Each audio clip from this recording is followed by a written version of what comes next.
Hello everyone, this is Honeybee at sweetscrappingwithhoneybee.blogspot.com, and I wanted to share a tutorial. This is going to be my first tutorial. I've done a couple of videos of the things of the aftermath, but this is just the actual tutorial of what is called a never-ending card. I recently made one, or about a few days ago, and I got a few requests or questions as to how and where did I find it. I couldn't remember exactly the website, but I will look for it and I will put it towards the end of the video and on the blog so you guys can actually go to it. The instructions are really simple.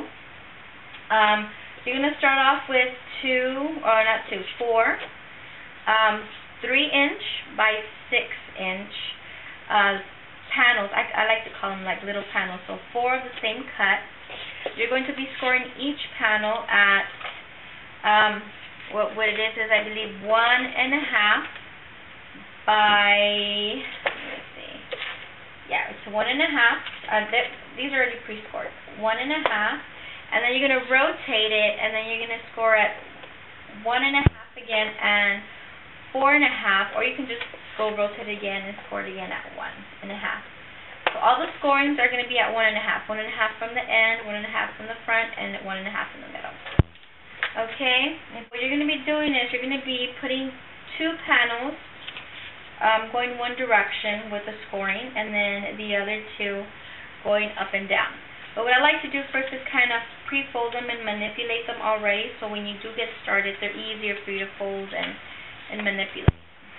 2, and you're going to have them going the same direction down with the scoring. Okay, and some people choose to put like masking tape or that won't ruin the paper and easily comes off. I don't. I just kind of line them up easily, or at the corners at each one by one.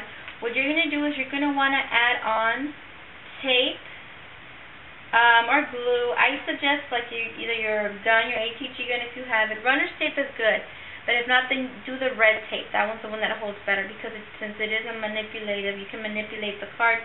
You need something that's gonna hold on and bond. So far my ATG gun, the Scotch, has done a good job with the ones that I've done. So where you're going to be adding the glue on, sorry, get a little excited here. Where you're going to be adding the glue is at the 4 outer corners, which is corner 1, 2, 3, and 4. Just want to give you the nitty-gritty on how to do it. Okay, so usually you end up lining them this way. So see, if you can see, you have glue here, here, and here. Now what I do is you're going to line it up, and now these other 2 panels, you're going to line them up going the other direction. Instead of going across, instead of the long line or the 6-inch going across, you're going to do it upside or up and down, okay, on each one. But what I do is I kind of grab each panel, and then I just line it up at the corner. It's easier for me to line them up at the corner, so I'll start off on this side since I have the light going there. Okay, you just line them up. You can always cut off any excess, that happens. It's good to not have it exactly or cut, because then you don't want it to overlap any or too much, because it's gonna affect the way you manipulate the card. Let me see, and I'm gonna line up this corner. And usually you can line it up just by like this. Just line it up, simple as that. Like I had mentioned, I love interactive cards. My kids love the interactive cards. Okay, so now you can see that it's already halfway there. So then what I do after I put them across, I just flip it over, and then I just make sure that the glue corners are still out here, the corners. So you just kind of want to line that up too. And there you go.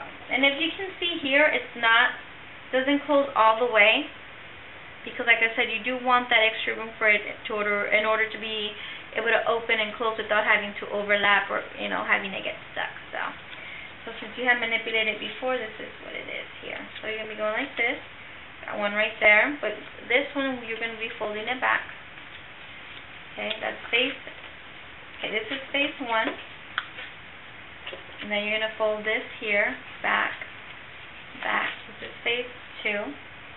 Then you're going to rotate it, and you're going to flip it back.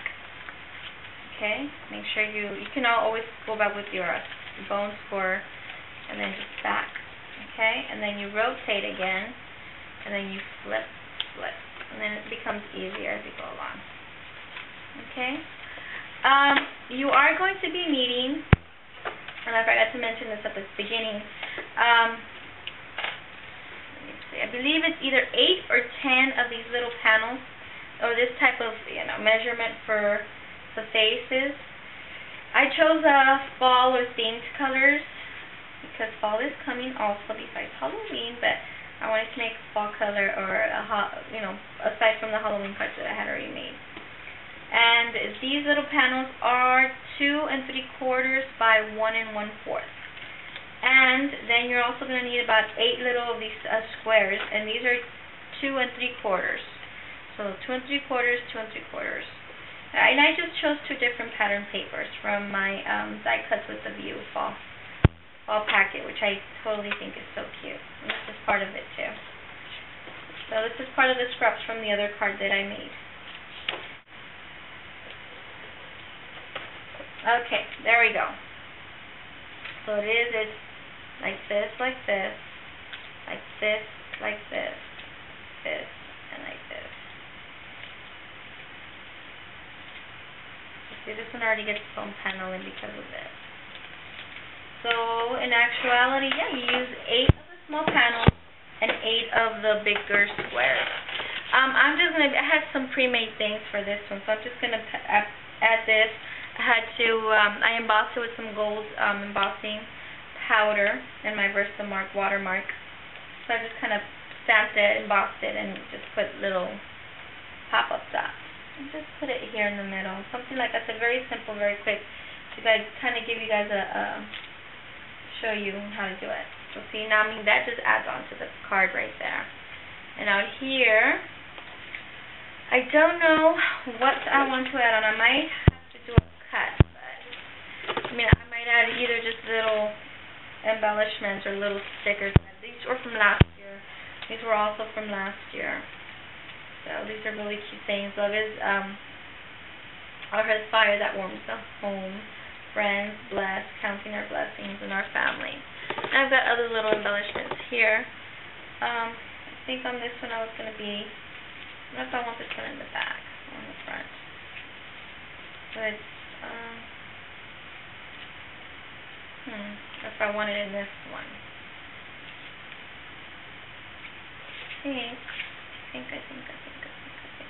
I think I'm going to want on this one.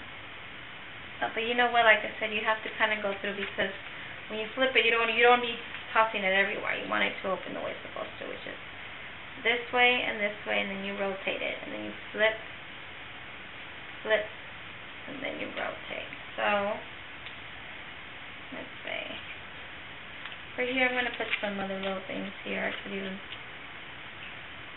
put some things. Well, what I'm going to do is I'm going to finish it up, and I'm going to add on the actual finished pictures of the card. Like I said, this never-ending card is so simple and so easy to make. It looks like it's complicated, but it's also very fun.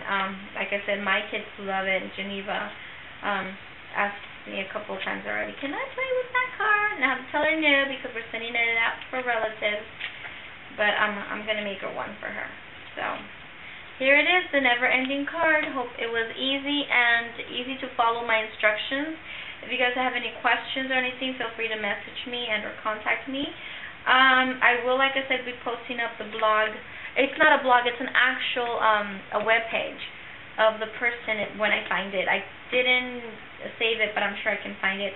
You can also go under YouTube and just punch in the never-ending card under crafting, and it should come up as well. So, alrighty, thanks for stopping by, and I hope this tutorial, which is my first actual tutorial of a card, helps you guys out in creating this wonderful little card.